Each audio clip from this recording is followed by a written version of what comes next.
لا يخردان باق شاجلان لا يخردان باق شاجلان لا يخردان باق شاجلان لا يخردان باق شاجلان لا يخردان باق شاجلان. بیٹا بابو بس جیسے آواز ہے اسی کو تھوڑا سا بڑھا دو، تھوڑا بڑھانا، کچھ نہ کرنا، اس میں آواز مت دینا، ٹھیک ہے؟ جیسے ہے ابھی آواز آئی نا، ٹھیک ہے، یہ آواز ٹھیک ہے.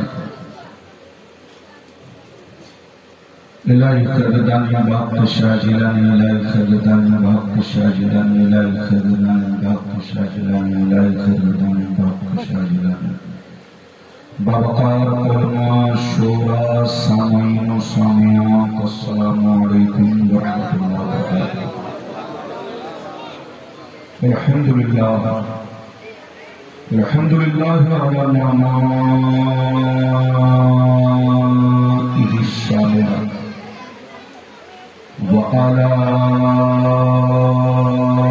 وآلائه الکاملہ والصلاة على محمد المصطفى وعلى آله المجتبى.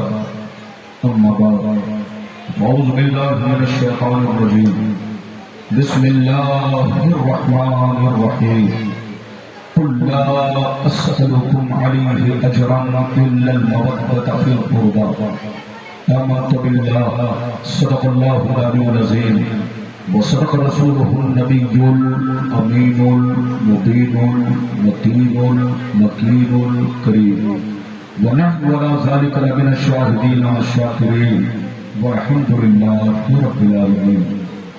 معزز حضرات، آپ حضرات کی محبت ہے، پورے گاؤں کے لوگوں کی محبت اور میدنا پور بنگال کے تمام مسلمان بھائیوں کی محبت، اور خاص کر جناب اظہار صاحب اور جناب جہانگیر صاحب، ریاض صاحب اور ان کے جتنے جوان ساتھی ہیں، سارے جوانوں کی محبت، اس بستی کے تمام بزرگوں کی محبت، جو میں آپ کے درمیان حاضر ہوا. اگر آپ چاہتے ہیں کہ مولانا ربانی کی تقریر دل و دماغ، حدیث و قرآن اور جلسے کی مناسبت سے ہو، مہینے کی مناسبت سے ہو، جیسا مہینہ ویسی تقریر، اگر آپ چاہتے ہیں کہ صحیح بالکل گفتگو ہو تو بالکل ادب سے بیٹھیں، ہوش میں بیٹھیں، ادب سے بیٹھیں، ہوش میں بیٹھیں. تقریر کے دوران، ٹھیک ہے بابو بیٹھو چپ چاپ سے، اب کچھ مت کرنا. تقریر کے دوران کوئی اٹھک بیٹھک نہ کرے. جن کو جہاں جگہ مل گئی ہے وہیں بیٹھیں، بچے بھی سنیں، بزرگ بھی سنیں، ہماری ماں بہنیں بھی سنیں. آخری میں فیصلہ کریں کہ مولانا غلام ربانی نے آپ کو کون سا پیغام پیش کیا. ہمارے نقیب صاحب، کیا نام ہوا بابو صاحب؟ صادق رضا صاحب حبیبی بڑی شاندار نقابت کر رہے تھے. انہوں نے کہا حضرت 60 سال کے ہیں. میں 60 سال کا نہیں، 47 سال کا ہوں. انہوں نے وقت سے پہلے ہمیں بوڑھا بنا دیا، لیکن اللہ تعالیٰ کا شکر ہے ابھی میں بوڑھا نہیں ہوں، بلکہ بڑھاپا اور جوانی کے بیچ کا جو حصہ ہے اس حصے سے میں گزر رہا ہوں. بالکل ادب سے بیٹھے، ہوش میں بیٹھے. ابھی آپ نے ہم سے پہلے بڑی اچھوتی بڑی پیاری تقریر حضرت علامہ مولانا نظام صاحب سے آپ نے سماعت فرمائی، اور میرے بعد شہزادہ رسول کی زیارت سے آپ مشرف ہوں گے، ان کی دعائیں لیں گے. بالکل ادب سے بیٹھے. تقریر کے دوران کوئی اٹھک بیٹھک کرے تو بازو پکڑ کے بیٹھائیے، اور چچا اٹھے تو ادب سے بیٹھائیے تاکہ جلسہ خراب نہ ہو. میں آپ کے علاقے کا کوئی نیا مولانا نہیں، پرانا مولانا ہوں. آج سے نہیں، 20-25 برس سے آپ کے میدنا پور اور اس پورے علاقے میں بلکہ پورے بھارت میں تقریر ہوتی ہے. آپ اچھی طرح جانتے ہیں. تو اگر واقعی آپ چاہتے ہیں کہ میری تقریر صحیح رنگ میں ہو، صحیح انداز میں ہو، بابو مائک والے بہت اچھا ہے، کچھ نہیں کرنا بیٹا، بیٹھیے. ہاتھ میں انعام نہیں دینا چاہیے، کیونکہ شاعر کو آپ پکڑائیں گے تو پکڑ لیں گے، لیکن مولانا آپ کو سمجھائیں گے کہ انعام پکڑیں گے. اس لیے کبھی بھی اگر مولانا کو انعام دینا ہو تو جو علماء بغل میں ہوں ان کے ہاتھ میں آپ دے سکتے ہیں، لیکن آپ چپ چاپ سے تقریر سنیں، یہ سب سے بڑا انعام ہے. آج میں اپنی تقریر میں چند باتیں بتانا چاہوں گا. ایک بات تو یہ بتانا چاہوں گا کہ محبت کہتے کس کو ہے. دوسری بات یہ بتانا چاہوں گا اہل بیت کی محبت کیا ہے. تیسری بات یہ بتانا چاہوں گا اہل بیت کا مرتبہ کیا ہے. چوتھی بات یہ بتانا چاہوں گا کربلا کا واقعہ کیوں پیش آیا. پانچویں بات یہ بتانا چاہوں گا کربلا کے واقعہ سے ہم لوگوں کو کیا کیا سبق ملا. صرف 5 باتیں میری تقریر میں آپ کو سماعت کرنی ہے. ماں بہنیں بھی ادب سے بیٹھے، بچے بھی بیٹھے، بزرگ بھی بیٹھے، علماء بھی بیٹھے، سب لوگ بیٹھے. بہت لمبی چوڑی تقریر نہیں ہوگی، کیونکہ لمبا چوڑا وقت بھی نہیں ہے اور لمبا چوڑا مولانا بھی نہیں ہے. اس لیے تقریر حساب سے ہوگی، جب تک آپ کا دل لگے گا تقریر ہوگی. آئیے سب سے پہلے خلوص و محبت کے ساتھ ہم مراد مل کر دونوں جہاں کے داتا گواتا مدنی تاجدار، دونوں عالم کے مالک و مختار سید ابرار و اخیار مصطفیٰ جانی رہبر شب بزم ہدایت نو شہ بزم جنت گل باغ رسالت عرش کی زیب و زینت فرش کی تیب و روزہ، جن کی شان ان آتینا کل کو سر شف بشر ساقی کو سر، حضور تاجدار مدینہ راحت قلب و سینہ کائنات کی شان مومنوں کی جان یعنی محمد رسول اللہ صلی اللہ تعالی علیہ وسلم کی بارگاہ میں درود شریف کا نذرانہ محبت کے ساتھ بآواز بلند پیش کریں. پڑھیں، زور سے پڑھیں، اللہم صلی علی بارک وسلم صلی اللہ و سلام علیکہ یا رسول اللہ صلی اللہ تعالی علیہ وسلم. اجازت ہے؟ زور سے بولو، اجازت ہے؟ اجازت ہے تو شعر ملاحظہ فرمائیں. شعر لکھتا ہے دور حیات آئے گا قاتل قضا کے بعد، ہے ابتدا ہماری تیری انتہا کے بعد. اور قتل حسین اصل میں مرگ یزید ہے، قتل حسین اصل میں مرگ یزید ہے، اسلام زندہ ہوتا ہے ہر کربلا کے بعد. اور یہ بھی شعر سنیے، حق پر وہی ہے جس میں شریعت کا رنگ ہے، حق پر وہی ہے جس میں شریعت کا رنگ ہے، باطل کو ٹھہرا جس میں ضلالت کا رنگ ہے. دیکھو یزیدیوں میں خباثت کا رنگ ہے، دیکھو یزیدیوں میں خباثت کا رنگ ہے، آل نبی ہیں جن میں شرافت کا رنگ ہے، آل نبی ہیں جن میں شرافت کا رنگ ہے. اور توہین اہل بیت عداوت کا رنگ ہے، توہین اہل بیت عداوت کا رنگ ہے. یہ تو یزیدیوں کی حمایت کا رنگ ہے. اور گزرے ہوئے زمانہ ہوئے پھر بھی آج تک کربل کی سرزمین پہ شہادت کا رنگ ہے، کربل کی سرزمین پہ شہادت کا رنگ ہے.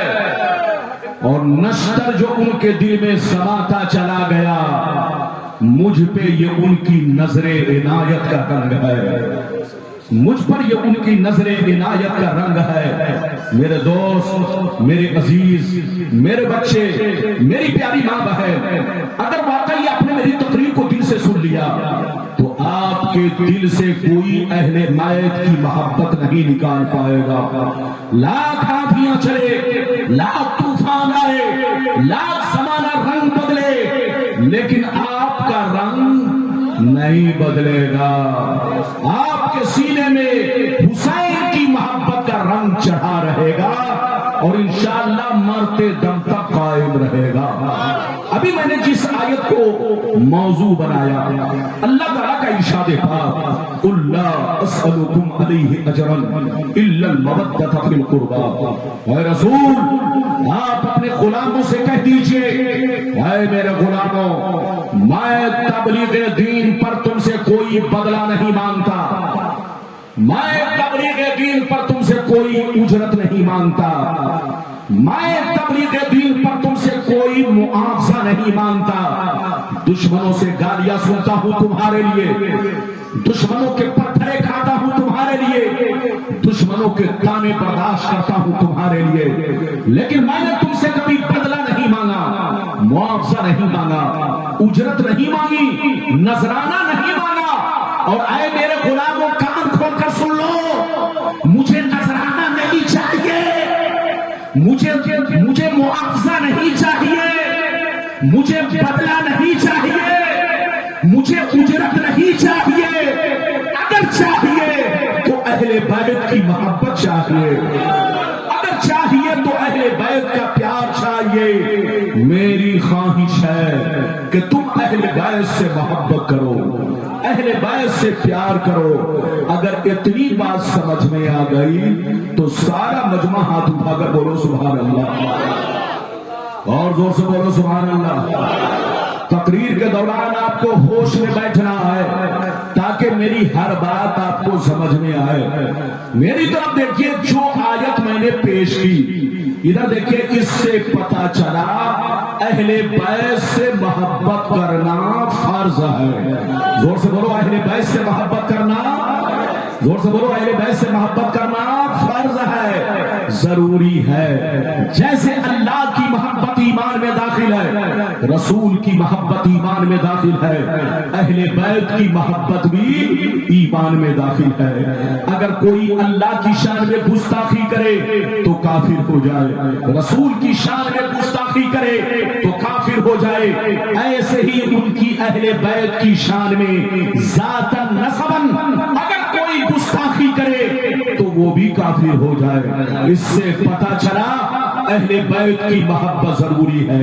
اے سنیو، اہل بیت سے محبت کرتے رہو، اسی میں بھلائی ہے۔ لیکن آج جس دور سے ہم لوگ گزر رہے ہیں، ادھر دیکھیے، یہ دور بڑا نازک ہے، حالات بدلے ہیں، ہر طرف فتنے ہی فتنے ہیں، گاؤں گاؤں میں لڑائی چل رہی ہے، بھائی بھائی میں لڑائی چل رہی ہے، مسلمانوں میں فرقے بندی ہو رہی ہے۔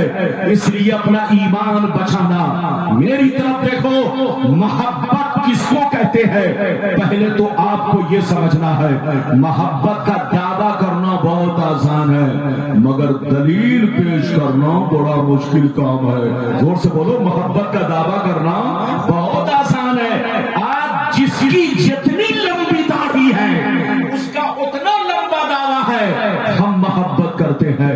وہابی بھی کہتا محبت کرتے ہیں، دیوبندی بھی کہتا محبت کرتے ہیں، شیعہ بھی کہتا محبت کرتے ہیں، قادیانی بھی کہتا ہم محبت کرتے ہیں۔ جس کی جتنی لمبی داڑھی اس کا اتنا لمبا دعویٰ ہے، ہم محبت کر رہے ہیں۔ لیکن اہل سنیوں، سنی کے علاوہ جتنی جماعتیں ہیں سب بد مذہب ہے، سب بد عقیدے ہیں، سب آپ کو دھوکہ دے رہے ہیں، سب آپ کی آنکھوں میں دھول جھونک رہے ہیں۔ پہلے تو میں آپ کو یہ سمجھاؤں کہ محبت کہتے کس کو ہے، تبھی نہ بات سمجھ میں آئے گی کون محبت کر رہا ہے اور کون دھوکہ دے رہا ہے۔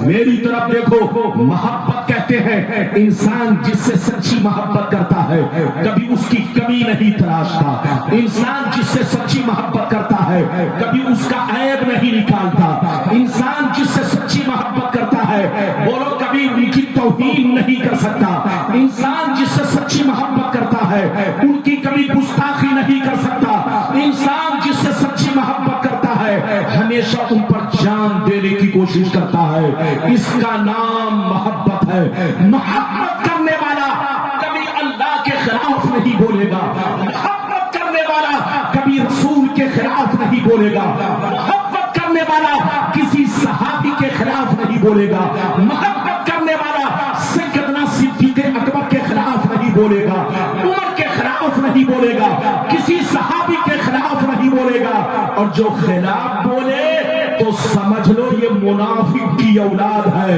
مسلمان کا بیٹا نہیں ہے، مسلمان کی اولاد نہیں ہے۔ وہ محبت کا جو دعویٰ کر رہا ہے یہ دعویٰ سچا نہیں ہے بلکہ جھوٹا ہے، جھوٹا۔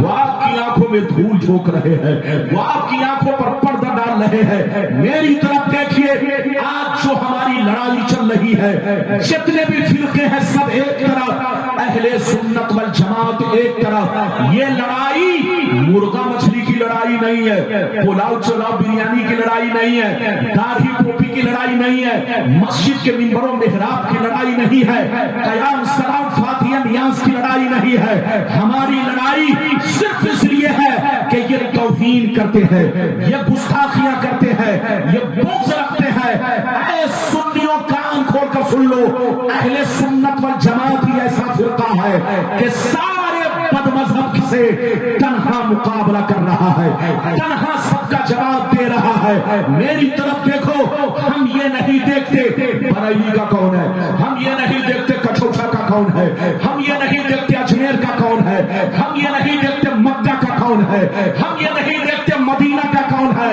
میری طرف دیکھو، اگر حبش کا رہنے والا بلال نبی سے محبت کرتا ہے تو سینے میں بسا لیتے ہیں، اور مکے کا رہنے والا ابو جہل نبی کی گستاخی کرتا ہے تو جوتیوں کی ٹھوکر سے نعرہ تکبیر، نعرہ رسالت، مسند اعلی حضرت، ذکر امام حسین کانفرنس، نعرہ تکبیر۔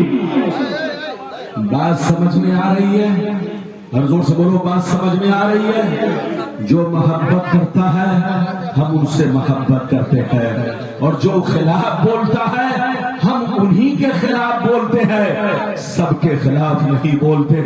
اس لیے سنیوں محبت کرتے رہو، لڑنے کا وقت نہیں سمجھنے کا وقت ہے۔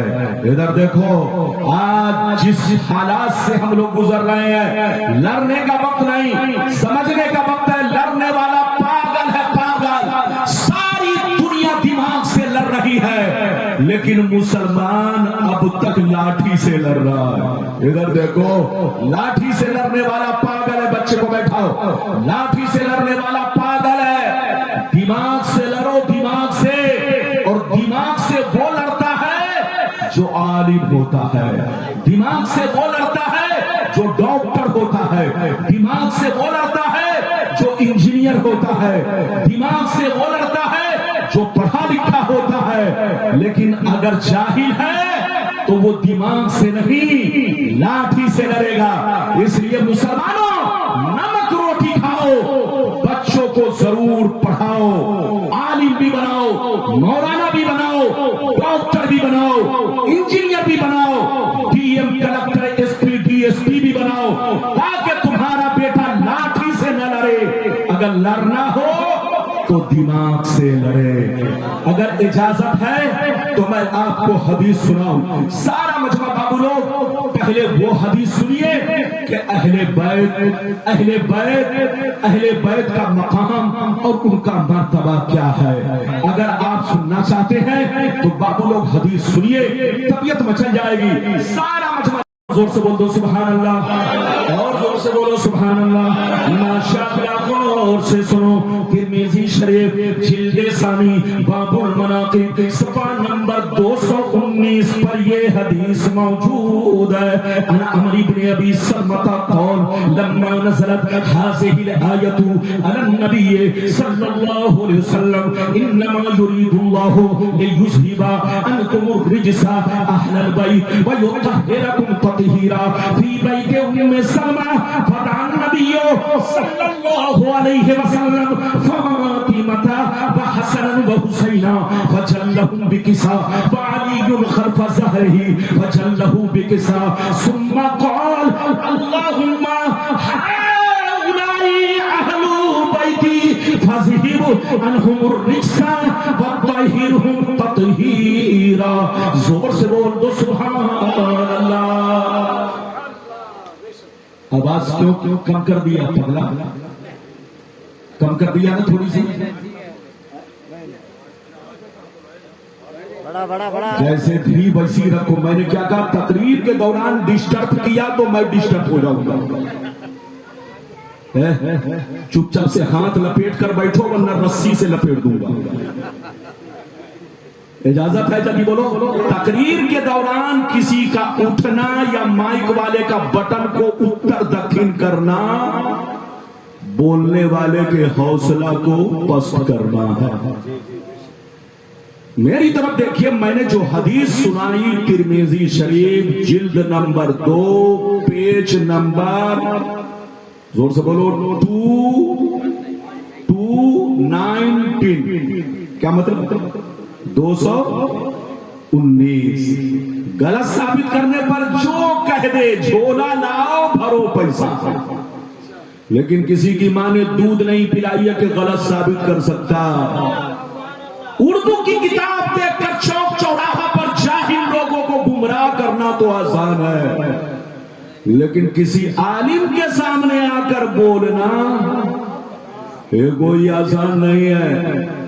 جانور کو کھیت میں چھوڑ دیا جائے, بکری کو کھیت میں چھوڑ دیا جائے تو بکری کو کیا خبر کہ یہ پردھان کا کھیت ہے کہ پردھان منتری کا کھیت ہے. ارے بکری جدھر لمبا لمبا گھاس دیکھے گی, پتا دیکھے گی, گولر کا پیڑ دیکھے گی, بکری ادھر جائے گی. اس کو کیا معلوم کہ یہ پردھان کا کھیت ہے کہ پردھان منتری کا کھیت ہے. اس کو تو لمبے لمبے گھاس سے مطلب ہے. یہی حال ہے کم پڑھے لکھے لوگوں کا. جب اس کے سامنے داڑھی ٹوپی والا آتا ہے تو سمجھتا ہے یہ بہت بڑا مولانا ہے, لیکن سن لیجئے اس انگوٹھا چھاپ آدمی کو کیا خبر کہ یہ داڑھی ٹوپی والا حدیث بول رہا ہے کہ اندر سے خبیث بول رہا ہے. یہ عالم ہی پہچان سکتا ہے, جاہل نہیں پہچان سکتا. اس لیے پڑھو, دین حاصل کرو, بچوں کو عالم بناؤ, ڈاکٹر بھی بناؤ, انجینئر بھی بناؤ, تاکہ دماغ سے لڑو, لاٹھی سے نہ لڑو. میں نے جو حدیث سنائی مطلب سنیے. حضرت عمر بن سلمہ کہتے ہیں کہ ایک دفعہ میرے سرکار حضرت ام سلمہ جو نبی کی پیاری بیوی ہیں, نبی ان کے پاس تشریف فرما تھے. اتنے ہی میں حضرت جبریل قرآن کی آیت تطہیر لے کر اتر گئے. آیت تطہیر لے کر آئے. ادھر دیکھیے, آیت اہل بیت لے کر آئے. جیسے آئے غور سے سنیے. میرے نبی نے حضرت فاطمہ کو بلایا, حسن و حسین کو بلایا, علی کو بلایا. بلانے کے بعد ارشاد فرمایا, اے علی بیٹھ جاؤ, اے فاطمہ بیٹھ جاؤ, اے حسن و حسین بیٹھ جاؤ. جب سب لوگ بیٹھ گئے تو میرے سرکار نے اپنی چادر کو پھیلایا. میرے سرکار نے اپنی چادر کو پھیلایا, سب کے سروں پر ڈال دیا, سب کو چادر میں لپیٹ لیا. لپیٹنے کے بعد اللہ سے اس طرح دعا کرنے لگے, اللہم ہؤلاء اہل بیتی فاذھب عنہم الرجس وطہرہم تطہیرا. نبی نے دعا کیا, اے میرے پروردگار, یہ سارے کے سارے میری اہل بیت پاک ہیں. یا اللہ, میری تمنا ہے, میری آرزو ہے, میری خواہش ہے کہ ان لوگوں سے دنیا کی ہر برائی کو دور کر دے اور ان لوگوں کو خوب خوب پاک فرما دے. کتنے لوگوں نے حدیث سن لیا؟ ہاتھ اٹھا کر بولو سبحان اللہ, اور زور سے بولو. نبی نے بولو, نبی نے چادر کتنے لوگوں کو اڑھائی؟ بولو, نبی نے چادر کتنے لوگوں کو اڑھائی؟ بولو زور سے بولو, کتنے لوگوں کو؟ 4. کس کو؟ زور سے بولو. حضرت فاطمہ کو, حضرت علی کو, حضرت حسن و حسین کو. چادر اڑھانے کے بعد, چادر میں لپیٹنے کے بعد ارشاد فرمایا, یا اللہ, یہ سارے کے سارے میری اہل بیت پاک ہے، میری تمنا ہے، میری آرزو ہے، میری خواہش ہے کہ ان لوگوں سے دنیا کی ہر برائی کو دور کر دے اور ان لوگوں کو خوب خوب پاک فرما دے۔ اگر حدیث سن چکے تو ہاتھ اٹھا کر بولو سبحان اللہ۔ جانا نہیں، پوری تقریر سن کر جاؤ۔ ابھی تو ایک حدیث سنائی، یہ بتاؤ نبی نے جن کے لیے، بولو نبی نے جن کے لیے دعا کی، بولو کیا وہ غلط ہو سکتا ہے؟ یہ بتاؤ جن کے پاکی کی شہادت قرآن دے رہا ہو، کیا وہ غلط ہو سکتا ہے؟ جس کے پاکی کے لیے پیغمبر دعا کر رہے ہوں، بولو وہ غلط ہو سکتا ہے؟ نہیں غلط ہو سکتا۔ تو حدیث کہتی ہے کہ اہل بیت حق پر ہیں، مگر خبیث کہتا ہے کہ اہل بیت، بولو حسین غلط ہے، کربلا والے اہل بیت غلط ہے، یزید حق پر ہے۔ قرآن کہتا ہے کہ حسین حق پر ہے اور شیطان کہتا ہے کہ یزید حق پر ہے۔ اب آپ فیصلہ کرو کہ شیطان کو مانو گے کہ قرآن کو مانو گے؟ یقینی بات ہے مسلمان شیطان کو جوتے مارتا ہے، قرآن پر اپنا ایمان رکھتا ہے۔ ابھی آپ نے ایک حدیث سنی، اجازت دیجئے تو دوسری سناتا ہوں، لیکن لگتا ہے کہ آپ لوگ تھک گئے۔ ابھی تو میری تقریر شروع ہوئی ہے، یہ چھوکڑا موبائل سے ایسے کھیل رہا ہے جیسے بندر والا بندر سے کھیلتا ہے۔ اور بولو موبائل چپ چاپ سے جیب میں رکھو، میرے سامنے بیٹھو تو بالکل ہاتھ پاؤں میں تالا لگا لو تاکہ ادھر ادھر ہاتھ نہ بھاگے، چپ چاپ سے بیٹھو۔ اجازت ہے تو دوسری حدیث سناؤ، لیکن ایسے نہیں سناؤں گا، سارا مجمع بابو لوگ ہاتھ اٹھا کر بولو سبحان اللہ، اور زور سے بول دو سبحان اللہ۔ ماشاءاللہ غور سے سنو، ترمذی شریف جلد ثانی باب المناقب صفحہ نمبر 220 پر یہ حدیث موجود ہے۔ عن ابن عباس قال قال رسول اللہ صلی اللہ تعالی علیہ وسلم احب اللہ لما یغزوکم من نعمی واحبونی بحب اللہ واحبوا اہل بیتی بحبی۔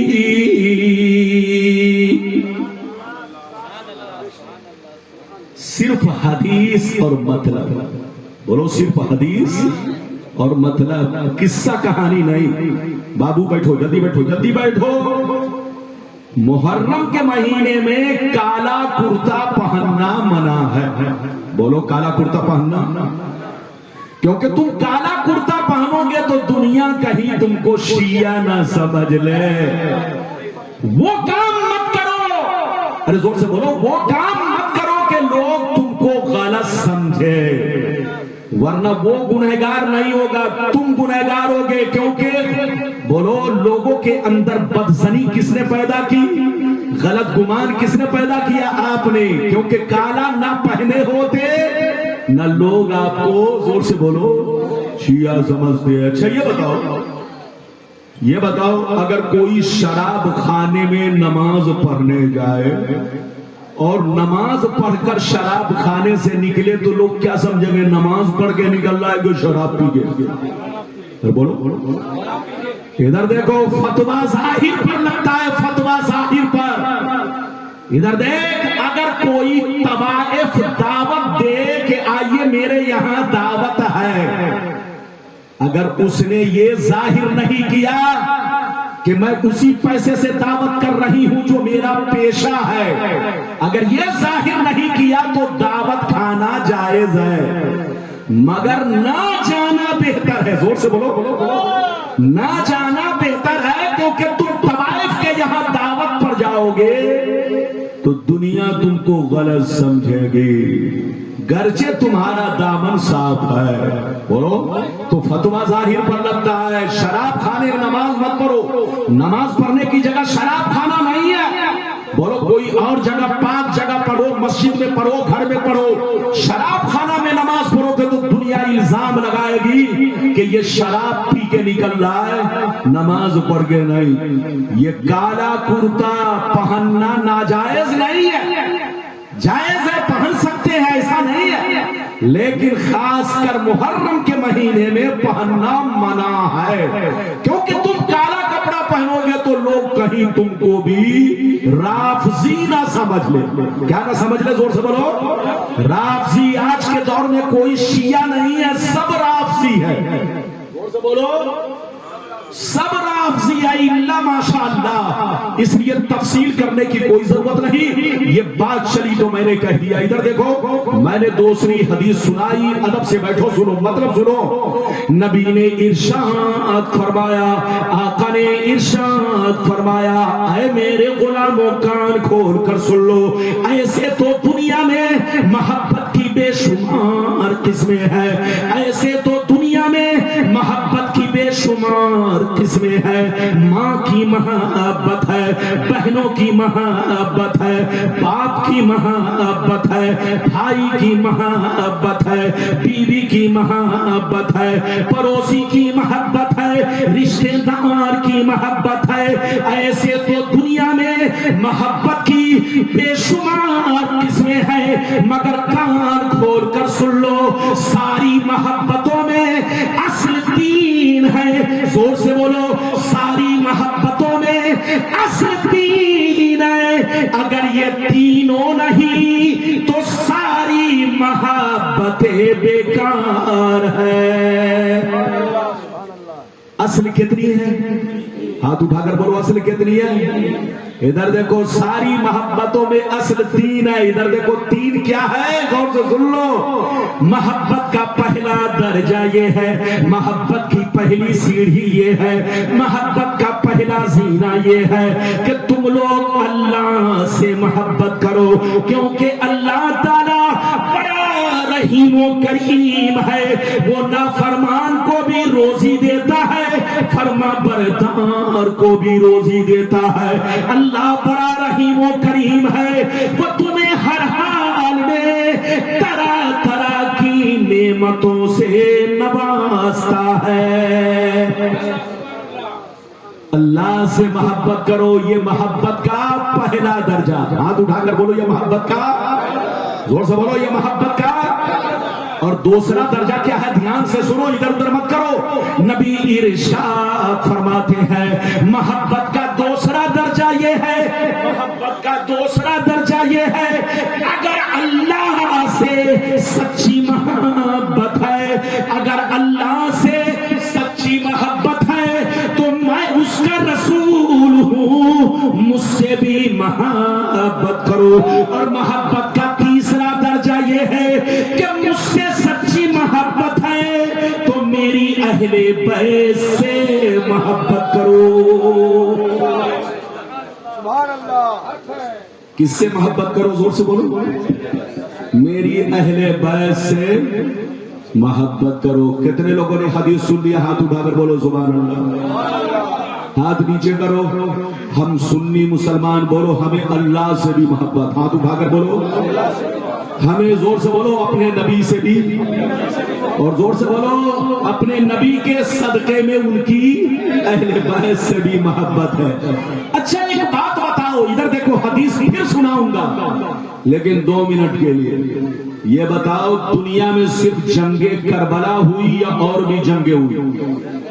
زور سے بولو، اور زور سے بولو، دنیا میں صرف جنگ کربلا ہوئی یا اور بھی جنگیں ہوئی؟ جنگ بدر ہے، اس میں مسلمان شہید ہوئے کہ نہیں؟ بولو شہید ہوئے نا، لیکن بولو ان کے نام پر کوئی آنسو بہاتا ہے؟ ارے زور سے بولو۔ جنگ احد میں مسلمان شہید ہوئے، بولو ان کے نام پر کوئی آنسو بہاتا ہے؟ بولو۔ اور بھی جنگیں ہوئی، بولو ان کے نام پر کوئی آنسو بہاتا ہے؟ ادھر دیکھیے، محبت سب سے کرتا ہے لیکن اتنا، بولو اتنی طرف نہیں ہے جتنی طرف کربلا والے پہ ہے۔ زور سے بولو، بولو کربلا والے حسین سے سب سے زیادہ محبت۔ محبت کی وجہ کیا ہے؟ سن لو، اس لیے کہ جنگ بدر میں مسلمان تو شہید ہوئے لیکن ادھر دیکھو رسول اللہ کا خون نہیں بہایا گیا. جنگ احد میں مسلمان شہید ہوئے, نبی کے دندان مبارک شہید ضرور ہوئے لیکن نبی کا خون نہیں بہایا گیا. اور جنگوں میں مسلمان شہید ہوئے لیکن نبی کا خون نہیں بہایا گیا. مگر کربلا کے میدان میں ظالم یزیدیوں نے ادھر دیکھو حسین کا خون نہیں بلکہ نبی کا خون بہایا ہے. اس لیے کہ حسین کی رگوں میں فاطمہ کا خون ہے اور فاطمہ کی رگوں میں مصطفیٰ کا خون ہے. ادھر دیکھو کربلا میں جو خون ٹپکا وہ خون کسی اور کا نہیں, مصطفیٰ کا خون جو حسین کی رگوں میں دوڑ رہا تھا وہی خون کربلا میں ٹپکا, وہی خون, اسی خون سے کربلا کی سرزمین رنگیلی بنی. اے مسلمان, اور نبی کا چاہنے والا نبی سے بھی محبت کرتا ہے اور نبی کے خون کے ہر ہر قطرے سے محبت کرتا ہے. حضرات اجازت دیجئے تو ایک واقعہ سناؤں, اجازت ہے؟ ادھر دیکھیے, صلح حدیبیہ کے موقع سے کفار و مشرکین نے اپنے جاسوس کو بھیجا. کس کو بھیجا؟ زور سے بولو. کہاں بھیجا؟ حضور کے پاس. بچے کو بیٹھائی, جلدی بیٹھائے. حضور کے پاس اپنے جاسوس کو بھیجا کہ جاؤ ذرا دیکھ کر آؤ محمد کے ماننے والے کتنی تعداد میں ہے, ہم محمد کو قتل کر سکتے ہیں کہ نہیں. غور سے سنیے, جاسوس کو اس لیے بھیجا کہ ذرا جاؤ دیکھو محمد کے ماننے والے کتنی تعداد میں ہیں, ہم ان کو قتل کر سکتے ہیں کہ نہیں. جب جاسوس آئے تو ان لوگوں نے چھپ کر کیا دیکھا کہ میرے سرکار وضو کر رہے ہیں, اور جب وضو کر رہے ہیں تو سرکار کے جتنے دیوانے ہیں پروانے کی طرح ان کو گھیر کر کھڑے ہیں. اور جب میرے آقا وضو کر رہے ہیں اور وضو کا پانی جب زمین پر گر رہا ہے تو کوئی گرنے نہیں دے رہا ہے, کوئی چلو میں لے کے چہرے میں لگا رہا ہے, کوئی چلو میں لے کے سینے میں لگا رہا ہے, کوئی چلو میں لے کے برتنوں میں جمع کر رہا ہے. جب جاسوسوں نے یہ منظر دیکھا تو گھبرا گئے اور جا کر اپنے گروہ, اپنے سپاہیوں, اپنے سپاہ سالار سے جا کر کہا کہ تم بھول جاؤ کہ محمد کو قتل کرو گے, بھول جاؤ کہ محمد کے ماننے والوں سے مقابلہ کرو گے. کان کھول کر سن لو, محمد کے ماننے والے مٹھی بھر ضرور ہے مگر وہ محمد سے اس قدر محبت کرتے ہیں کہ جب ان کے بدن سے پانی نہیں گرنے دیتے تو ان کے بدن کا خون کیسے گرنے دیتے, ان کے بدن کا لہو کیسے گرنے. نعرہ تکبیر, نعرہ رسالت, مشرب اعلی حضرت آقا کی آمد, داتا کی آمد, ذکر امام حسین پان پران. نعرہ تکبیر. ادھر دیکھو کربلا میں جو خون ٹپکا, جو خون گرا وہ خون کسی اور کا نہیں, حقیقت یہ ہے مصطفیٰ کا خون. اس لیے کہ حسین کی رگوں میں فاطمہ زہرا کا خون اور فاطمہ زہرا کی رگوں میں مصطفیٰ کا خون. اجازت دیجئے تو یہیں پر رک کر ایک بڑی پیاری حدیث سناتا ہوں, بڑی پیاری. اجازت ہے تو سناؤں لیکن ایسے نہیں سناؤں گا بابو لوگ. سارا مجمع ہاتھ اٹھا کر بولو سبحان اللہ, اور زور سے بول دو سبحان اللہ, اور زور سے بولو سبحان اللہ. ماشاءاللہ غور سے سنو بچوں, آپ بھی سنو, جوانوں آپ بھی سنو, ہماری ماں بہنوں آپ بھی سنو. حدیث سنو, طبیعت مچل جائے گی, دل باغ باغ ہوگا. مشکاۃ شریف جلد ثانی باب مناقب اہل بیت صفحہ نمبر 572. عن ام الفضل رضی اللہ تعالی عنہا قالت قلت یا رسول اللہ انی رأیت حلما منکرا لیلا. قال وما هو؟ قالت انه شدید. قال وما هو؟ قالت انی رأیت کان قطعة من جسدک قطعت وفصلت فی حجری. قال رأیت خیرا تلد فاطمہ ان شاء اللہ تعالی غلاما یکون فی حجری کا. زور سے بول دو سبحان اللہ. اجازت ہے؟ آپ نے کرسی ایسی دی ہے کہ بیچ میں کنواں ہے، کنواں کیا ہے؟ تقریر کرنا کوئی آسان نہیں ہے، تقریر کے لیے کرسی برابر چاہیے، لیکن آپ نے ایسی دے دیا کہ بیچ میں کنواں. آپ کچھ مت بولیے، چپ چاپ سے میرے دائیں بائیں بیٹھیے. اب موبائل مت چلائیے. ساری دنیا کا موبائل 12 بجے کے بعد بند ہو جاتا ہے، لیکن آپ کا موبائل چالو رہتا ہے. بند کرو، بند. لوگوں کا دھیان مت بھٹکاؤ. موبائل ادھر ادھر کرنے سے لوگوں کا دھیان بھٹکتا ہے. ہمارے ملک میں لوگ دھیان بھٹکانے کے لیے کیا کیا کر رہے ہیں، لیکن جلسے میں لوگ تقریر سے دھیان بھٹکانے کے لیے موبائل کو کبھی اتر، کبھی دکن، کبھی اوپر، کبھی نیچے. یہ سب نہیں ہونا چاہیے. چپ چاپ سے بیٹھو، پسینے کی قدر کرو. مولانا ربانی تقریر میں کمزور نہیں ہے. جیسے جیسے عمر بڑھ رہی ہے جوانی جوان ہو رہی ہے، لیکن لوگ اگر ہم کو کمزور کر دیں یا مائک والا ہم کو کمزور کر دے تو یقینی بات ہے میں کمزور تو ہو ہی جاؤں گا. ارے بھائی، جب 10 تلوار سامنے آ جائے تو مجھ کو تو سر جھکانا ہی پڑے گا نا، ورنہ میں کمزور نہیں. میں نے جو حدیث سنائی طبیعت بچ جائے گی. مطلب سنیے، ادھر دیکھیے. حضرت ام الفضل رضی اللہ تعالی عنہا جو نبی کی چچی ہے. کون ہے نبی کی؟ یہ آپ کے بھاشا میں بول رہا ہوں، نبی کی چچی جان. زور سے بولو، نبی کی. حضرت عباس رضی اللہ تعالی عنہ کی پیاری بیوی، سرکار کے چچا حضرت عباس کی پیاری بیوی ام الفضل ایک دفعہ نبی کی بارگاہ میں گھبراتی ہوئی آئی. نبی کی بارگاہ میں گھبراتی ہوئی آئی اور کہنے لگی. کیا کہنے لگی؟ غور سے سنیے. کہنے لگی، یا رسول اللہ، آج میں نے بڑا بھیانک خواب دیکھا ہے. آج میں نے بھیانک سپنا دیکھا ہے. جب سے سپنا دیکھا ہے میرا بدن کانپ رہا ہے، میں تھر تھرا رہی ہوں. دل میں طرح طرح کا خیال پیدا ہو رہا ہے، دل میں طرح طرح کا وسوسہ پیدا ہو رہا ہے. تو ادھر دیکھیں، نبی نے ارشاد فرمایا، چچی جان خواب بیان کرو، کون سا خواب ہے؟ کہنے لگی، یا رسول اللہ، بڑا بھیانک خواب ہے، بڑا بھیانک خواب ہے. نبی نے فرمایا، چچی بیان تو کرو، وہ کون سا خواب ہے؟ حضرت ام الفضل کہنے لگی، یا رسول اللہ، آج میں نے سپنا دیکھا، آج میں نے خواب دیکھا کہ ایک چاقو نکلا، آسمان سے چاقو اترا، آپ کے بدن سے گوشت کاٹا، آپ کے بدن سے گوشت کاٹا اور گوشت کاٹ کر میری گود میں رکھ دیا گیا. جیسے یہ خواب دیکھا ہے، جیسے یہ سپنا دیکھا ہے، میرا بدن کانپ رہا ہے، میں تھر تھرا رہی ہوں. کہیں آپ پر مصیبت تو نہیں آنے والی ہے؟ اتنا سننا تھا. نبی مسکرانے لگے، ارشاد فرمانے لگے، رائتے خیرن تلدو فاطمہ انشاءاللہ تعالی غلاما یکون فی ہجر کا. نبی نے فرمایا، اے چچی جان، آپ نے بڑا اچھا سپنا دیکھا ہے، بڑا اچھا خواب دیکھا ہے، بڑا پیارا خواب دیکھا ہے. اے چچی جان، میری بیٹی فاطمہ کو لڑکا پیدا ہوگا، میری بیٹی فاطمہ کو لڑکا پیدا ہوگا.